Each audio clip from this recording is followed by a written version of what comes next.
Lahat ng bagay ay merong katapusan. Pero minsan, mapapaisip ka na lang kung malulungkot ka o matatawa dahil sa mga taong namatay dahil lamang sa katangahan. Tunghayan ang 15 kataong namatay dahil sa kakulangan ng talino. Pero bago ang lahat, huwag kaligtaan na mag-subscribe at pindutin ang bell button para sa mga notification ng susunod pang mga video. Kami ay nag-a-upload ng 1 hanggang 2 video kada linggo. Tara na at ating tunghayan ang topic sa videong ito. 15, pagkamatay dahil sa balbas. Si Hans Steinleiner ay mayor sa isang bayan ng Braunau sa Austria noong 16th century. Kilala siya sa pagkakaroon ng 4.5 talampakan na balbas, kung saan ay lagi niyang nirorolyo at pinapasok ang dulo sa kanyang bulsa. Nang magkaroon ng sunog sa kanyang bayan noong September 1567, ay napagitnaan siya ng mga taong nagpapanik. Ang dulo ng kanyang balbas ay nahulog sa kanyang bulsa at natanggal ang pagkakarolyo nito habang pinapakalma niya ang mga taong patuloy pa rin na nagpapanik. Hindi na niya nairolyo muli ang kanyang balbas dahil sa nagmamadali din siyang makaalis, kung kaya hinawi na lang niya ito papalayo sa kanya. Iyon na pala ang kanyang pinakamaling ginawa sa araw na iyon, dahil naapakan niya ito habang siya ay pababa ng hagdan, kung saan tuluyan siyang nahulog kadahilan ng nabali ang kanyang lieg at kanyang ikinamatay. 14, dinurog ng cactus. Isang araw noong 1982, ang magkaibigang David Grandman at James Sococci ay naisipang pasyalan ang disyerto malapit sa lawa ng Pleasant, Arizona, na may daladalang shotgun. Habang naglalakad, naisipang barilin ni Grandman ang mahigit 10 talampakang taas na sauro cactus at tuluyan itong nabali. Agad naman niyang sinundan ng 2 putok ang 27 talampakang cactus na katabing ito. Subalit nabali ang malaki at mabigat nitong sanga at nahulugan nga nito si Grandman, kung saan nadurog siya ng matinik at mahabang sanga ng cactus. 13, nakakamatay na test run.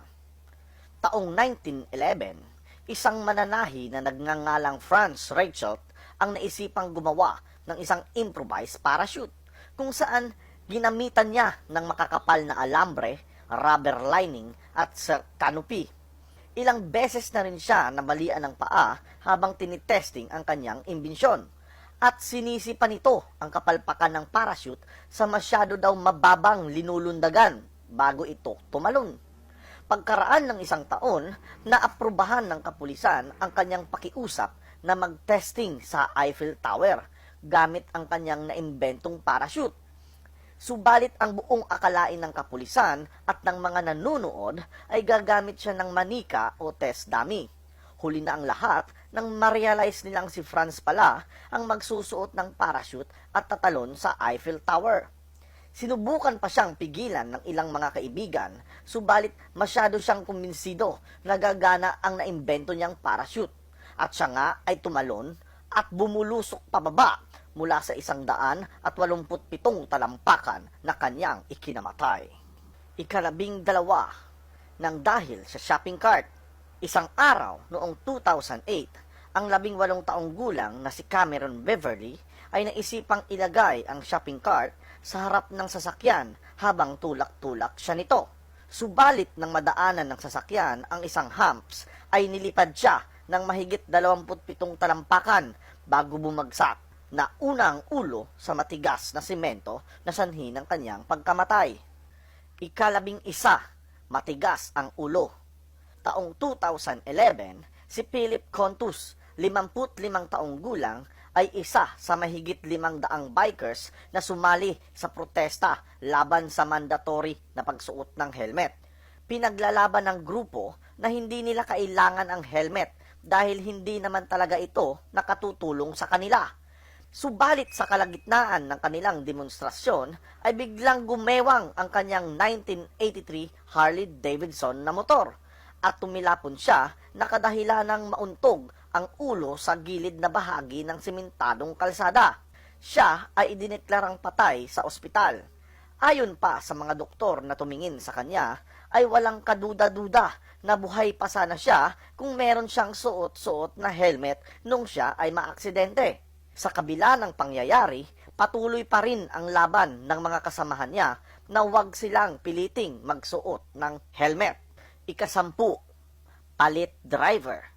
Isang gabi, taong 2010, sa kahabaan ng madilim na Kentucky Highway, si Kilita Hicks, 21 taong gulang, ay minamaneho ang kanyang 1986 T-Top Chevrolet Monte Carlo, kasama ang kanyang kaibigan na si Thomas May, 30 taong gulang. Sinubukan umano ni Hicks na makipagpalitan ng upuan kay May sa pamamagitan ng pag-akyat sa taas ng T-Top habang umaandar ang sasakyan. Subalit, naapakan niya ang manibela ng sasakyan at pumihit ito pakaliwa at sinubukan naman itong kontrolin ni May, pero tumila po naman si Hicks at tumama ang ulo sa railing ng highway na naging sanhi ng kanyang pagkamatay. Ika-9, yabangan sa inuman.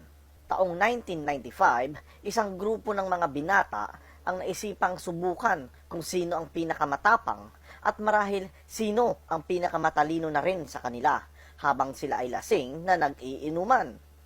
Ang isa sa kanila ay pinutol ang kanyang paa gamit ang chainsaw. Pero syempre, hindi nagpatalo ang isa pa sa kanila at walang ano-anong kinuha ang chainsaw mula sa kanyang kaibigan at winasiwas ito sa kanyang sariling lieg na kadahilanang maputol ang kanyang ulo. Ika-8, kulang sa pansin. Taong 2018, ang 21 taong gulang na binata ay naisipang magpapansin sa mga taong kasama niyang nag-iinuman sa isang barko, kung kaya't siya ay nag-push up ng patiwarik sa railing ng barko. Sinita naman siya at pinatigil ng crew ng barko kung saan siya ay hindi nakinig. Ilang sandali pa ay nahulog siya sa dagat. Ilang beses siyang sinubukang iligtas pero tuluyan na siyang nalunod at namatay. Ika-7, safety procedure. Isang abogado sa Toronto na nagngangalang Gary Hoy ay sobrang humahanga sa tibay ng salaming dingding ng kanyang opisina sa 24th floor ng isang gusali. Sa sobrang pagmangha niya dito ay lakas loob pa niyang pinapakita sa mga tao kung gaano ito katibay sa pamamagitan ng pagtakbo at pagbangga niya sa salamin na dingding na ito. Kaya noong taong 1993 ay sinubukan niyang pasikatan ang mga estudyanteng mag-OOJT sa kanyang opisina sa pagtakbo at pagbangga sa salamin na dingding. At katulad ng dati, hindi man lang ito napano. Kaya sinubukan niya muli ito, ngunit natanggal ang salamin at bumulusok siya sa baba na kanyang ikinamatay. Masyado naman na nagluksa ang mga katrabaho niya dahil siya daw ang pinakamatalino sa kanila. Ika-6, hilik. Taong 1996, si Mark Grayson ay masyadong desperado sa kanyang problema sa paghihilik. Kaya ang girlfriend niya ay hindi lagi makatulog.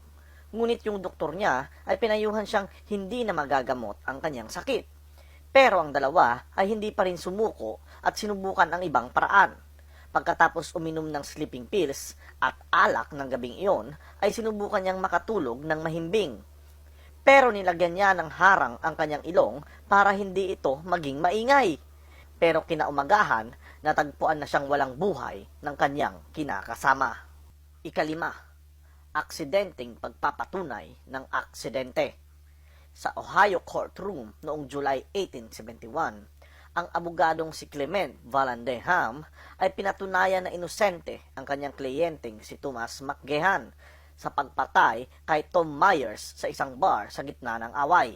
Sinabi ni Vallandigham na namatay ang biktima dahil aksidente niya itong naiputok sa sarili niya. Para patunayan, ginamit niya ang kanyang baril na walang bala para ipakita sa jury kung paano ito nangyari. Pero ng gabing yon, naitabi niya ang baril na may bala sa baril na walang bala. Kinaumagahan, maling baril ang kanyang nadala sa korte at naiputok niya ang baril sa sarili niya na sanhi ng kanyang kinamatay. Dahil sa kanyang demonstrasyon, napatunayang inosente ang kanyang kliyente at pinalaya. Ika-4, road sign. Noong March 2018, si Anthony Gonzalez ay nagmamaneho papunta sa bahay ng kanyang ama para tulungang palahin ang mga snow sa kanilang driveway. Sa kanyang daan ay may nakita siyang nakaharang na mga cone dahil merong kuryenteng naputol sa kalsada. Pero pilit pa rin siyang dumiretso kahit na isa siyang elektrisyan at alam kung gaano kadelikado ang kuryente. Nakita na lang siyang patay sa loob ng nasusunog at nakukuryenteng kotse. Ikatatlo, katapusan sa tuktok. Ang 26 na taong gulang na si Wo Yongning ay isang daredevil. Kilala siya sa kanyang live streaming na umaakyat sa matataas na gusali na walang dalang safety harness. Natapos ang kanyang kasikatan nang mahulog siya sa 62 palapag na gusali nang mawalan siya ng lakas habang nakasabit gamit lang ang mga kamay. Natagpuan na lang siya kinaumagahan kasama ang kanyang kamera na siyang tanging saksi sa kanyang kamatayan. Ikadalawa, dinaganan ng sasakyan. Kapag nag-aayos sa ilalim ng sasakyan, siguraduhin munang matibay ang pinapatungan ng inyong inaayos na sasakyan dahil sa oras na bumigay ito, kayo din ang kawawa. Ito nga ang nangyari kay Saronas Masyonis ng Lithuania. Habang inaayos niya ang kanyang sasakyan, bumigay ang kahoy na nakapatong sa gulong na ginawa niyang bracket. Sa sobrang bigat ng sasakyan, ay dinurog nito ang kanyang dibdib na naging sanhi ng kanyang kamatayan. Ikauna, ganti ng elevator. Isang Koreanong wheelchair-bound na kilala lamang sa tawag na Mr. Lee, 40 taong gulang, ay galit na galit nang hindi siya makaabot na makapasok sa elevator sa isang mall. Imbis na magantay, ay paulit-ulit niyang binangga ang pintuan ng nakasaradong elevator gamit ang kanyang wheelchair. Dahil sa sobrang lakas ay bumigay ang pinto at diretso siyang nahulog sa 19 na talampakang kamatayan. Nagustuhan niyo ba ang ating tinalakay sa video na ito? Kung oo, ay huwag kaligtaan na i-like ang video at mag-subscribe sa aming channel. Kung meron pa akong nakalimutan, i-comment lang sa ating comment section para ako rin ay may matutunan. Hanggang sa muli, ito nga pala ang Wheelers Inc. Bye-bye!